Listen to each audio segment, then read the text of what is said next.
Everybody stands. Good morning. मैं professor SR Meena, department of Hindi, Babu Sohram, राजकीय कला महाविद्यालय अलवर। ई व्याख्यान की श्रृंखला में वीडियो रिकॉर्डिंग के माध्यम से आप सभी विद्यार्थियों का बहुत बहुत स्वागत करता हूं। B part third Hindi literature first paper आधुनिक काव्य से संबंधित जो पाठ्यक्रम है आपका, उसमें जो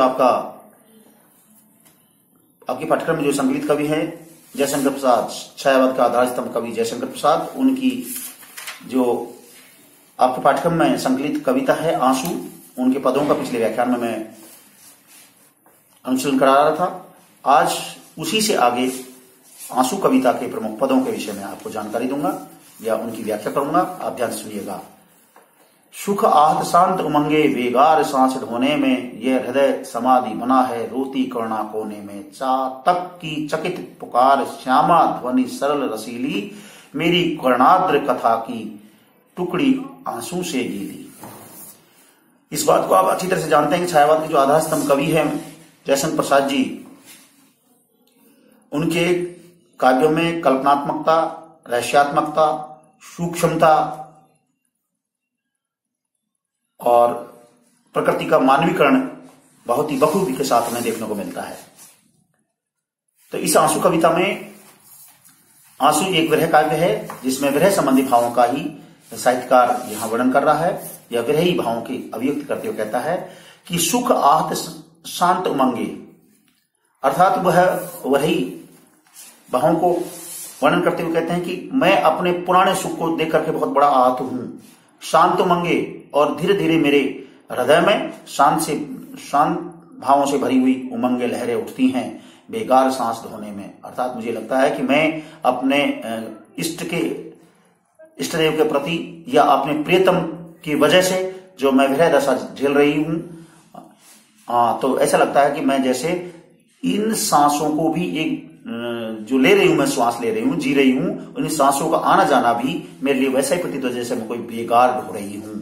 यह हृदय समाधि बना है, अर्थात यह हृदय रूपी मेरा हृदय है, एक समाधि के रूप में बना हुआ है रोती करुणा कोने में, और मैं अपने प्रियतम के वियोग में कोने में बैठी बैठी सिसकिलियां लेती रहती हूं।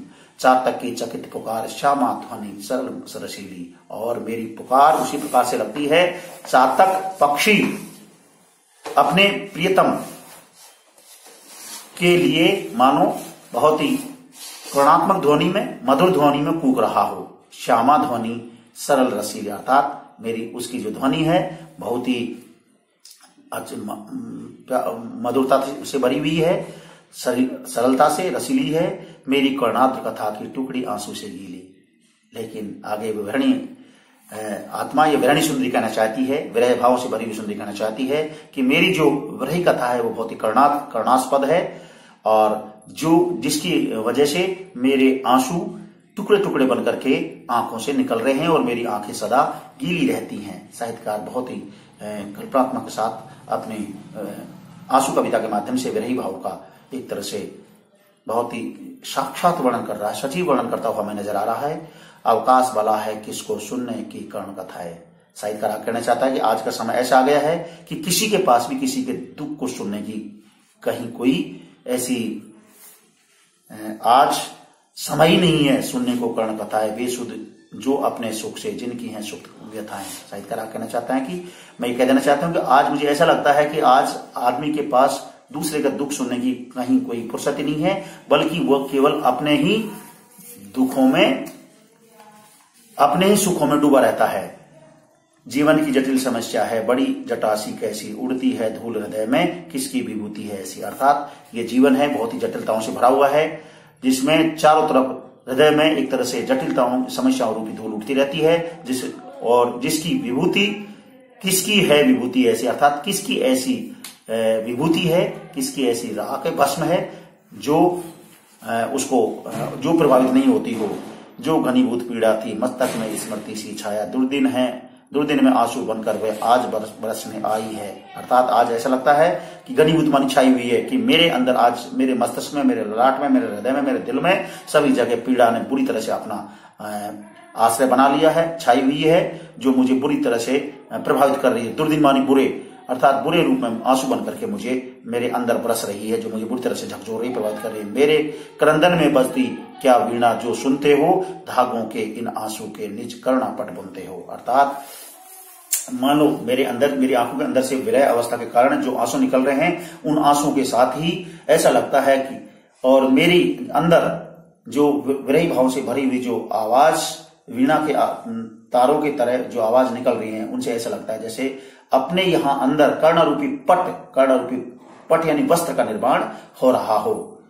रो रो सिसक सिसक कर कहता मैं करना कहानी, तुम सुमन नोचते सुनते करते जानो अनजानी। अर्थात मैं रो रो करके बुरी तरह से आपके वियोग में मरी जा रही हूं, यानी वो वही आत्मा कहती है कि मैं बुरी तरह से हे प्रियतम आपके वियोग में जली जा रही हूं, और मेरी करना कहानी को आप सुनिए, समझिए, मनन कीजिए, चिंतन कीजिए, क्योंकि इस संसार में मेरी इस करुणा भरी जो दुखात्मक कहानी है उसको सुनने वाला मुझे कोई नजर नहीं आता है। इन्हीं भावों की अभिव्यक्ति इस पद में की गई थी। नेक्स्ट है, मैं बल खाता जाता था मोहित बेसुध बलिहारी, अंतर के तार खिंचे थे तीखी थी कान हमारी। अर्थात आगे साहित्यकार कहना चाहता है कि मैं बल खाता जाता था, मैं अपने प्रियतम के वियोग में बुरी तरह से विरह में जलता हुआ, बल खाता हुआ इधर से उधर भटक रहा था। मोहित बेसुध बलिहारी, और मैं अपने प्रियतम के प्यार में या प्रेम में मोहित होकर के, बेसुध होकर के उन पर अपने प्राणों को न्यौछावर करते हुए अंतर के तार खींचे थे, और मेरी अंतरात्मा के भीतर जो प्रेम के तार खींचे हुए थे उनकी तीखी तान हमारी, अर्थात उनके कारण तीक्ष्ण जो तान थी वो सुनाई पड़ रही थी। अर्थात मुझे रह रह करके अपने प्रियतम के वो तीक्ष्ण भरे वो भाव, वो विचार, वो यादें आ रही थी। झंझा झकोर गर्जन था, अर्थात एक तरह से मेरे अंदर ही अंदर, मेरे अंतरतम में मेरे हृदय को झकझोरने वाले विभिन्न प्रकार की झंझावत आ रहे थे, विचारों के झंझावत आ रहे थे। बिजली थी नीरद माला, अर्थात एक तरह से मेरे अंदर ही अंदर विभिन्न प्रकार की गर्जनाएं हो रही थी, बिजली चमक रही थी। नीरद माला अर्थात बादलों से घिरी हुई मालाएं मुझे नजर आ रही थी। पाकर इस शून्य हृदय को, अर्थात शून्य रूपी हृदय को प्राप्त करके ऐसा महसूस हो रहा था सब ने आ डेरा डाला। ऐसा लगता है कि चारों तरफ से मुझे घटाओं ने, बिजलियों ने, झंझावतों ने, तूफानों ने, विभिन्न प्रकार के आपदाओं ने, कष्टों ने मेरे पूरे हृदय को घेर लिया। यानी सभी ने अपना आकर के अंधेरा लगा दिया। यानी साहित्यकार ये कहना चाहता है कि जो वही आत्मा है वो बुरी तरह से प्रभावित हो रही थी। गिर जाती प्रलय घटाएं कुटिया पर आकर के मेरी, अर्थात मेरी इस शरीर रूपी कुटिया पर आकर के प्रलय रूपी घटाएं, या रूपक अलंकार का सार लिया गया है, प्रलय रूपी घटाएं, विभिन्न प्रकार की जो घटाएं हैं वो आकर के अपना डेरा डाल रही हैं और यहाँ मुझे बुरी तरह से प्रभावित किए हुए हैं। तम चूर्ण बरस जाता था, अर्थात तम अंधकार रूपी चूर्ण बरसता हुआ नजर आता था। छा जाती अधिक अंधेरी, अर्थात अंधकार रूपी चूर्ण मेरे चारों तरफ बरस जाता, जिसके कारण मेरे इस शरीर में, इस हृदय में चारों तरफ अंधेरा छा जाता। यानी मुझे कुछ सूझता ही नहीं, क्या करूं क्या नहीं करूं। बिजली माला पहने फिर मुक्तावस्था था आंगन में, अर्थात बिजली रूपी माला पहन करके चारों तरफ मेरे अंदर गिरी हुई थी। मैं बिजली रूपी माला पहने फिर से मुस्काया था आंगन में, अर्थात मेरा आंगन मुस्कान नजर आने लगी। यानी जब भी बिजली चमकती है तो अंधकार में भी हमें कुछ उस बिजली के चमकने की जो कौंध है, जो चमक है, उससे कुछ नजर आता है। उसी प्रकार से बिजली रूपी माला पहने मुस्कुराता था आंगन में। हाँ, कौन बरस जाता, अर्थात पता नहीं मेरे हृदय में कौन बिजली की तरह कौंध जाता, कौन मुझे वो आवाज दे जाता। रस बूंद हमारे मन में, अर्थात प्रेम रस की बूंद हमारे मन में कौन भरकर चला जाता। यहाँ साहित्यकार बिल्कुल अपने उस रही भावों को एक अनजान की तरह कहते हैं, अनजानी स्थिति की तरह कहता है कि पता नहीं कौन है जो मुझे अंदर से कौंध रहा है, जो कचोट रहा है। तुम सत्य रहे चिर सुंदर मेरे इस मिथ्या जग के। साहित्यकार आगे तो यहाँ एक अज्ञात वासना की तरफ साहित्यकार ध्यान देना चाहता है, एक अज्ञात सत्ता के ईश्वर की बात कर रहा है। तो यहाँ इन पदों में साहित्यकार की कल्पनात्मकता के साथ साथ रहस्यात्मकता की झलक भी नजर आता है। अर्थात कौन है जो मुझे दिखाई नहीं देता है लेकिन मेरे हृदय को, मेरे मन को बुरी तरह से प्रभावित किया हुआ है। तुम सत्य रहे चिर सुंदर, अर्थात मैं ये जानती हूं कि इस संसार में तुम बिल्कुल सत्य हो और तुम सदैव सुंदर अवस्था में ही नजर आते हो मेरे इस मिथ्या जग में। साहित्यकार कहना चाहता है कि मैं इस जग में मरी जा रही हूं और मुझे ये जग बिल्कुल मिथ्या नजर आता है, क्योंकि इस संसार में दूसरे को दुख को देखने वाला कोई नहीं है। ये केवल जग है, ये संसार है, केवल स्वार्थवादी जगत है, मिथ्या जगत है, झूठों का पुलंदा है, वासनाओं का पुलंदा है। थे केवल जीवन संगी कल्याण कलित इस मग के, अर्थात मेरे जीवन रूपी नाव को पार लगाने वाले जो संगी थे, जो साथी थे, मेरा जो कल्याण करने वाले थे, कलित इस मग के, अर्थात मेरे इस जीवन रूपी पथ को आलोकित करने वाले, खिलाने वाले, सुंदर बनाने वाले यदि थे तो वो केवल आप ही थे जो मुझे नजर नहीं आते हो। तो साहित्यकार ने यहाँ अज्ञात सत्ता के प्रति भी हमारा ध्यान खींचने की कोशिश की है। कितनी निर्जन रजनी में तारों के दीप जलाए। अरे साहित्यकार आगे कहना चाहती है उस विरही आत्मा की मनोदशा का वर्णन करते हुए, और वह विरही आत्मा अपने आगे क्या क्या करती है उसी के विषय में कहा जा रहा है। कितनी निर्जन रजनी, अर्थात कितनी सुनसान निर्जन मानी, जहां कोई आदमी नहीं रहता है, उस सुनसान वातावरण वाली रात्रि के अंदर मैंने तारों के दीप जलाए, अर्थात तारों रूपी दीपों को मैंने देखा। स्वर गंगा की धारा में उज्ज्वला उपार चढ़ा है, और स्वर गंगा की धारा में, स्वर गंगा से तात्पर्य आकाश गंगा में जो असंग तारे हैं, उस आकाश गंगा रूपी धारा में मैंने पता नहीं उज्ज्वलता स्वरूप उपहार के लिए या उपहार के रूप में कितने ही मैंने छड़ाए, यानी कितने मैंने अरमान मन में संजोए, कितनी मैंने आपसे अरदास की। गौरव था नीचे आए प्रियतम मिलने को मेरे, मुझे बहुत ही गौरव महसूस हो रहा था कि मेरे प्रियतम मुझसे मिलने के लिए इस स्वर्गलोक से इस मृत्यु लोक में, यानी इस भौतिकवादी जगत की तरफ आए। मैं इठला उठा अकंचन, अर्थात मैं बहुत ज्यादा इठला उठा, यानी इतराना शुरू किया। देखिए जो स्वप्न सवेरे, अर्थात जब मैंने ये सारी बातें मैंने स्वप्न में देखी, लेकिन जैसे ही मैंने जागा तो मेरे सारे स्वप्न मुझे जागने पर इठलाने के लिए मजबूर करने लगे कि मैंने आज कैसे कैसे स्वप्न देखे थे। आगे है मधुराका मुस्काई थी पहले देखा जब तुमको, अर्थात मधुराका, राका मानी चंद्रमा, राकापति यानी चंद्रमा, और यह राका मानी रात, अर्थात वो प्यार भरे सपनों को दिखाने वाली वो रात्रि मानो मुझे मुस्कुराती हुई भी नजर आई, या उस प्यार भरी रात्रि में मैं मुस्कुराती हुई नजर आई। पहले देखा जब तुमको, जब सबसे पहले मैंने आपको वहां स्वप्नों के माध्यम से दर्शन किए। परिचित से जाने कब के तुम लगे उसी क्षण हमको, अर्थात मुझे फिर ऐसा महसूस हो स्वप्नों के माध्यम से तुम जाने कब से, जाने कितने समय से जो मेरे परिचित हो, ऐसा लग रहा है जैसे कितने समय से तुम मेरे परिचित हो, और तुमको मैं एक क्षण के लिए देख करके बड़ी प्रसन्न हुई। परिचय राका जल निधि का जैसे होता हिमकर से, जिस प्रकार से रात्रि का समुद्र के पानी के साथ ही हिमकर यानी चंद्रमा की मुलाकात होती है, ऊपर से किरण आते मिलती हैं गले लहर से। जिस प्रकार से रात्रि के समय में समुद्र के पानी के ऊपर चंद्रमा की जो शीतलता प्रदान करने वाली जो किरणें पड़ती हैं, और उनको देख करके ऐसा लगता है जैसे वो गले से, समुद्र के पानी से गले से लग करके मिल रही हों। इस प्रकार से साहित्यकार उस विरहिणी जीवात्मा की मनोभावनाओं को इस प्रकार चित्रित करते हुए विचार किया। मैं अपलक इन नयनों से निरखा करता उस छवि को। आगे वो विरही आत्मा कहना चाहती है कि मैंने इस प्रकार से अपलक यानी एकटक दृष्टि से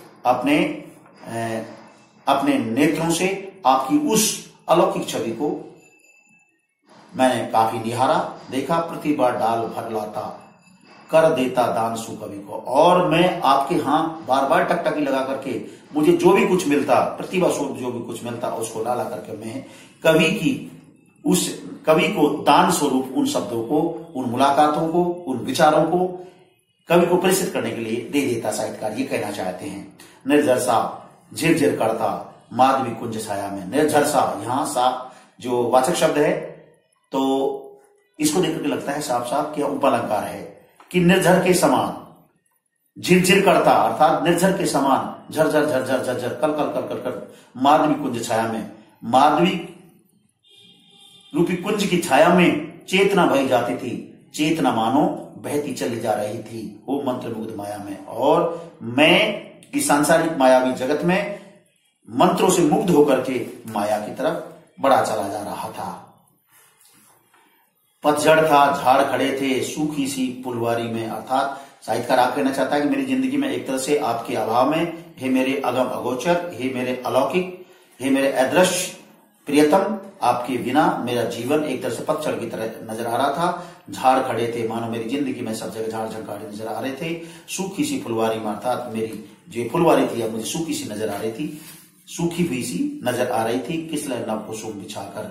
और फिर पुनः नई नई किसले कोंपलों को विकसित करके मैंने धीरे धीरे फूल खिलाए, फूल बिछाए।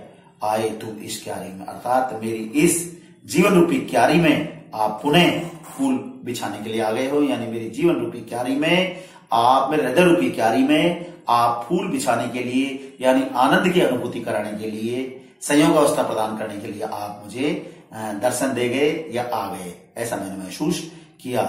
शशि मुख पर घूंघट डाले, अंचल में दीप छिपाए। शशि मुख अर्थात चंद्रमा रूपी मुख पर घूंघट डाल करके, क्योंकि साहित्यकार कहते हैं कि यहाँ साहित्यकार ने रूपक अलंकार का सहारा लिया है। शशि मुख पर घूंघट डाले, यानी चंद्रमा रूपी मुख के ऊपर घूंघट डाल करके, पर्दा डाल करके अंचल में दीप जलाए। मैं अपने अंचल में प्यार रूपी, प्रेम रूपी दीपक को जला करके जीवन की गोधूली में, अर्थात जीवन की गोधूली वेला में, जीवन रूपी गोधूली वेला में कोतवाल से तुम आए। अर्थात गोधूली वेला में मानो तुम मेरे समय मेरे पास आए। कोतवाल यानी कोतवालता का वातावरण करते हुए आप आए। घन में सुंदर बिजली सी, बिजली में चपल चमक सी। अर्थात इतना ही नहीं, साहित्यकार आगे कहना चाहते हैं उस अद्भुत और उस अलौकिक और उस रहस्यमयी अपने प्रियतम के विषय में वर्णन करते हुए कहते हैं कि घन में सुंदर बिजली सी, अर्थात मुझे ऐसा लगा, या इतना ही नहीं कि बादलों के बीच में आप चमकती बिजली के समान, यहां भी उपक अलंकार का सहारा लिया जा रहा है, नहीं सॉरी उपमा अलंकार का सहारा लिया जा रहा है। बिजली में चपल चमक सी, और बिजली के मध्य में आप चपला सी, एक कौन सी के समान चमकते हुए नजर आते हैं। आंखों में काली पुतली, और आंखों में आप काली काली पुतली के समान नजर आते हैं। पुतली में श्याम झलक सी, और पुतली के बीच में कालीमा से युक्त ये काली काली झलक के समान आप नजर आते हैं। प्रतिमा में सजीवता सी, और प्रतिमा के बीच में के, प्रतिमा यानी मूर्ति में आप सजीवता की तरह नजर आते हैं, कि जैसे कोई मूर्ति है वो ऐसे लगते हैं जैसे प्राणवान हो, प्राणवान मूर्ति की तरह, प्राण प्रतिष्ठित मूर्ति की तरह आप मुझे नजर आते हो। बस गई सुछवि आंखों में, अर्थात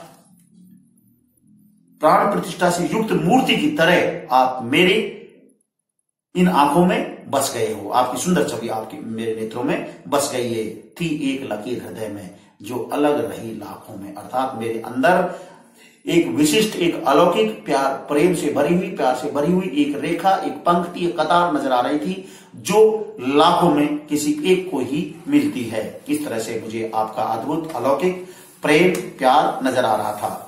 माना की रूप सीमा है सुंदर तब चिरयौवन में। मैंने माना कि, यानी हम ये सभी मानते हैं इस बात को कि रूप सीमा है, कि रूप सौंदर्य की भी एक सीमा होती है, यानी सुंदरता की भी एक सीमा होती है। सुंदर अर्थात वाह कितना सुंदरता, कोई ओर नहीं है, कोई ओर नहीं है, कोई उसकी अंत नहीं है, और छोड़ नहीं है। तब चिर यौवन में, अर्थात मेरे उस लंबे यौवन अवस्था में जो सुंदरता थी वो सारी क्या हुआ, पर समा गए थे मेरे मन के निश्चिम गगन में। अर्थात सुंदरमा, असीम सुंदरता से युक्त जो भी भाव थे, विचार थे या दृश्य थे, वो मेरे मन के निश्चिम अर्थात असीम गहराइयों रूपी आसमान में समा गए थे।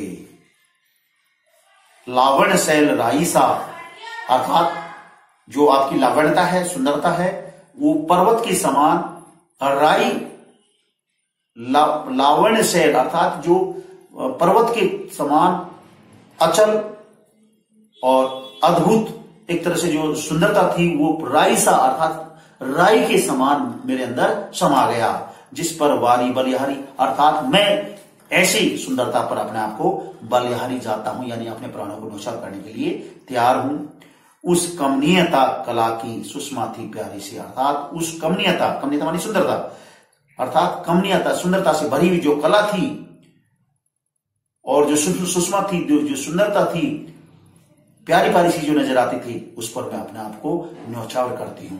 अर्थात वो विरहणी आत्मा यही कहना चाहती है कि हे मेरे अलौकिक, मेरे अद्भुत, मेरे अदृश्य प्रियतम, जिसकी मैं केवल कल्पना कर रही हूं, उसके वियोग में मैं बुरी तरह से जली जा रही हूं, लेकिन फिर भी मैं उस पर अपने आप को, आप उसके सौंदर्य को देख करके, उसके भाव को देख करके, उसके दृश्य को देख करके मैं अपने आप को बलिहारी करती हूं। बांधा था विधु को किसने इन काली जंजीरों से। अर्थात आगे कहना चाहते हैं साहित्यकार कि विधु माने चंद्रमा, अर्थात मेरे जो प्रियतम रूपी चंद्रमा है उसको इन काली काली जंजीरों यानी श्रृंखलाओं में, मेखलाओं में किसने बांध दिया। मणि वाले फणियों का मुख, अर्थात मणिधारी सर्प की समान फण से युक्त मुख वाला जो सर्प था उसको क्यों भरा हुआ हीरों से, अर्थात उसको हीरों से क्यों भर दिया। काली आंखों में कितनी यौवन के मद की लाली, मानिक मदिरा से भर दी किसने नीलम की प्यारी। काली आंखों में, अर्थात आगे पे कहना चाहती है कि काली काली जो मेरी आंखें हैं उनमें यौवन के मद की लाली, अर्थात यौन रूपी मद की लालिमा भर गई है। मानिक मदिरा से भर दी, अर्थात मानिक मानी माणिक और माणिक रूपी मदिरा से जैसे भर दिया गया हो। किसने नीलम की प्याली, अर्थात नीलिम से युक्त जो प्याली है प्रेम की, उसको किसने भर दिया। तिर रही अतृप्ति जलधि में नीलम की नाव निराली, अर्थात मेरी जो अथाह अतृप्त भावों से भरा हुआ जो जलधि स्वरूप जो हृदय है वह नीलम की नाव की तरह निराली नजर आती है। काला पानी बेला सी, अर्थात काला पानी की बेला के समान या अवस्था के समान है अंजन रेखा सी काली, अर्थात मेरे नेत्रों में काले काजल के समान नजर आती है। अंकित कर क्षितिज पट्टी को तुली का बरौनी तेरी, अर्थात मैंने अपने क्षितिज रूपी पट को अंकित करके तुली का बरौनी तेरी, अर्थात तुली का मान सीख इन बरौनियों में डाल लिया है। उस तरह से मैंने तेरे को बसा लिया है।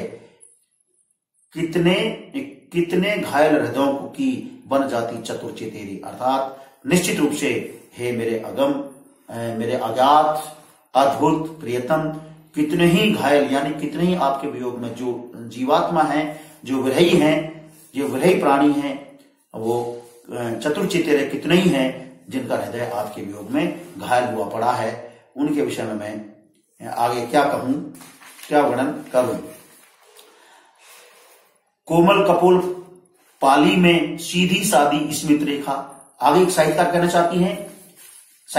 चाहते हैं कि वह विरही जीवात्मा है, उसके जो विरही भाव हैं बहुत ही कोमल हैं, कोमलता से भरे हुए हैं, और कोमलता के साथ साथ जो उसके गाल है भी नजर आता है। कोई उसके प्रेम में कोई छलावा नहीं है। जानेगा वही कुटिलता जिसने भों में बल देखा, अर्थात कुटिलता के साथ इसको वही समझेगा, कुटिलता पूर्णतः इसको वही समझेगा जिसके अंदर ही, जिसकी भों में पहले से वही बल छड़ा हुआ। नहीं तो जो सहज आदमी है, सरल आदमी है, वह तो उसके प्रेम को सहज, सरल और निष्कपटता के साथ ही देखेगा, समझेगा।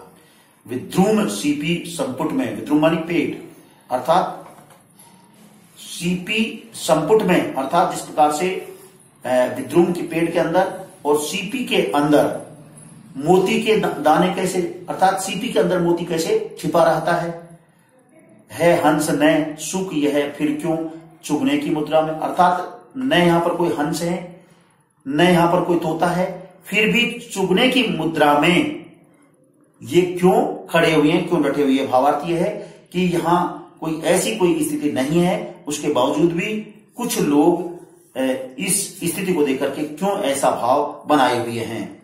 विकसित सरसिज वन वैभव मधु उषा के अंचल में। आगे साहित्यकार कहना चाहते हैं कि मेरा जो हृदय रूपी संसार है वो पूर्णतः विकसित हो चुका है, सरसब्ज है, वन वैभव अर्थात वन और वैभव से भरा हुआ है। मधुषा मधु रूपी उषा के अंचल में उपहास करावे अपना, अर्थात क्यों मेरा तू उपहास करा रही है, क्यों मेरा मजाक उड़ा रही है, जो हंसी देख के ले पल में, अर्थात इस संसार में किसी के दुख को देख करके बहुत से लोग उपहास करते हैं, मजाक करते हैं, उसकी खिल्लियां उड़ाते हैं। तो यहां भी साहित्यकार कहना चाहते हैं कि मेरा इस संसार में क्यों मेरी मजाक उड़वा रहे हो। मुख कमल समीप सजे थे, अर्थात मुख रूपी कमल तो मानो मेरे समीप ही सजा हुआ था। दो कल कसले ऐसे पुर इनके जल बिंदु से दृष्ट ठहरे कब, अर्थात मेरे दो इन नेत्रों में पता नहीं कब पुरीन अर्थात कब मेरे इन नेत्रों के अंदर जल बिंदुओं से भरे हुए जो नेत्र थे वो कब से टकटकी लगा के जमे हुए थे उन कानों में दुख इनके, और कब से मेरे कानों में आपसे भरे हुए भावों से संबंधित जो विचार थे, जो बातें थी, वो कैसे मेरे कानों में टप टप टप टप पड़ रहे, पानी की बूंद की तरह भी मानो टपकते हुए मेरे कानों में विचार भाव पड़ते हुए नजर आ रहे थे। थी किस अंग के धनु की वह शिथिल सिंजिनी दुहरी, अर्थात आगे फिर साइड कर कहता है किस अंग की, अनंग अनंग अनंग माने कामदेव, थी किस अनंग के धनु की, अर्थात किस कामदेव रूपी बाणों के कारण वह शिथिल सिंजिनी दुहरी, अर्थात मेरी जो शरीर की स्थिति थी वह कैसे दोहरी स्थिति में फंसी हुई थी। अलबेली बाहुलता या तनु छवि सर की नवलहरी, अर्थात मेरी जो बहुलता थी वो अलबेली थी, अनोखी थी। तनु छवि अर्थात मेरे शरीर की थी, तनु छवि सर की नवलहर, अर्थात मेरे शरीर की जो छवि थी वो बाणों, सर माने तालाब की, तालाब के अंदर नई नई प्रकार की लहरों की तरह झोंकाती हुई नजर आ रही थी। चंचला स्नान कर आवे चंद्रिका पर्व में जैसी, अर्थात इस प्रकार से चंचला स्नान कर करके चंद्रिका पर्व में जैसी, अर्थात चंद्रिका रूपी चांदनी के पर्व में स्नान करके जैसे आ रही हूं, उस पावन तन की शोभा आलोक मधुर थी ऐसी, अर्थात मेरे शरीर के अंदर अपने प्रियतम की जो वो शोभा थी वो इसी प्रकार के प्रकाश से भरी हुई, मधुरता से भरी हुई नजर आ रही थी।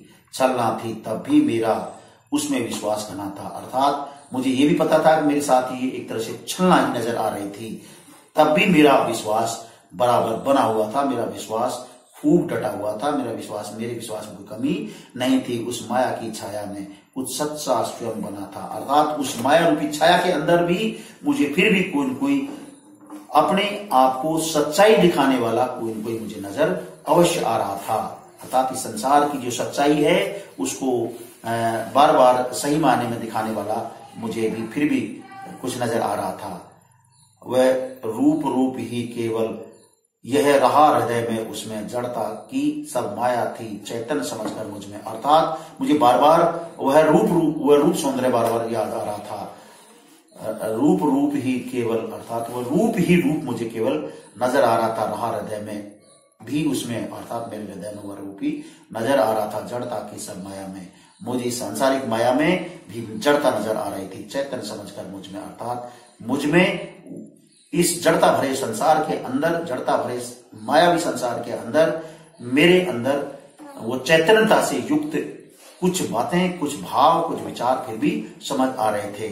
मेरे जीवन की उलझन बिखरी थी उनकी अलखें, अर्थात मेरे जीवन में उलझनों से भरी हुई विभिन्न प्रकार की जो बातें थी, विचार थी, और उन्हीं के मध्य मानो उनकी अलखें उलझी हुई थी।